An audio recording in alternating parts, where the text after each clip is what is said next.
Samudra Manthan is a story often heard but rarely explored in its entirety.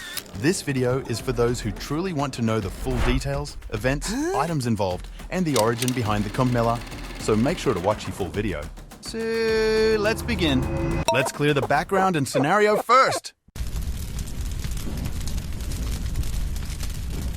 In ancient times, the Devas, gods, and the Asuras, demons, were perpetually at odds, constantly vying for supremacy in the universe.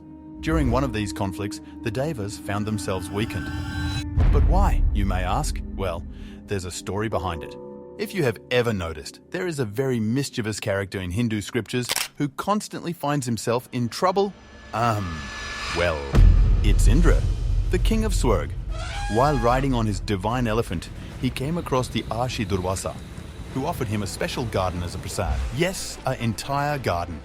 Indra accepted his gift and put the garland on the trunk of his elephant. However, the garden contained flowers with a strong scent, attracting a swarm of bees.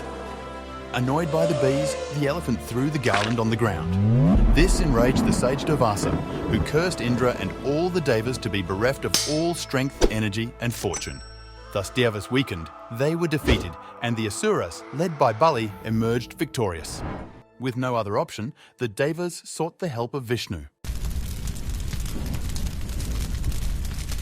Vishnu came up with the clever idea of forming an alliance between the Devas and Asuras to churn the ocean and try to find the nectar of immortality.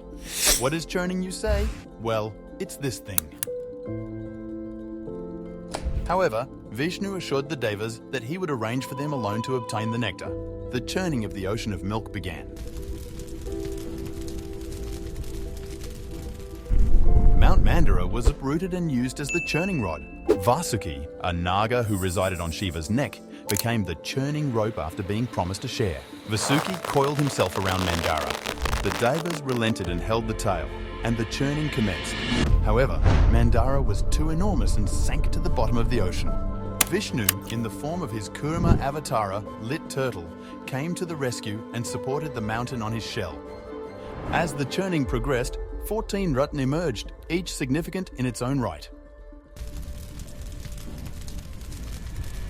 Let's go through each one of them. 1. Lakshmi. She immediately fell in love with Vishnu and chose him as her eternal consort. 2. Apsaras. They chose the Gandharvas as their companions. 3. Varuni, the goddess of wine, Sura. 3 types of supernatural animals also appeared. In Kamdhenu, taken by Brahma and given to the sages, so that the ghee from her milk could be used for yajnas and similar rituals. 2. Airavat and several other elephants, taken by Indra. 3. Uchchashravas, the divine 7-headed horse given to Bali. Also Chandra, a crescent claimed by Shiva. And then came the divine poison, Halahal, which had the power to wipe entire life off the earth. Shiva, the destroyer, was the only one who dared to swallow the divine poison. As the halahul coursed down his throat, it turned his neck a magnificent shade of blue, a mark of his sacrifice. After the poison was dealt with, Dhanvantari, the heavenly physician, emerged with a pot containing the amrita. This ensued a battle between the Devas and the Asuras for its possession. The Asuras managed to take the amrit from Dhanvantari and ran away. Frightened, the Devas appealed to Vishnu, who took the form of Mohini, a beautiful and enchanting damsel. She used her maya to make the Asuras submit to her terms. She made the Devas and the Asuras sit in 2 separate rows and distributed the nectar among the Devas, who drank it. However, an Asura named Swarabhanu cleverly disguised himself as a Deva and drank some nectar. Surya and Chandra saw through his disguise and informed Mohini, who, on the spot, cut off his head with her discus, the Sudarshan Chakra. From that day, Swarabhanu's head was called Rahu, and his body, Ketu. Thus, the Samudra Manthan was complete. When the nectar was emptied from the pot, Vishnu decided to depart while riding Garuda. After his departure, the Asuras realized how they had been deceived by lust and maya. They engaged in war with the Devas, thus creating a long battle. But they were no match for the Devas, who had just drunk the amrit.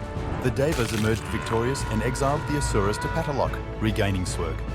Now about the Kumbh Mela. It is said that when the Asuras were carrying the Amrit away from the Devas after the Samudra Manthan, some drops of the nectar fell at 4 different places on earth: Haridwar, Prayag, Prayagraj, Triambak, Nasik and Ujjain.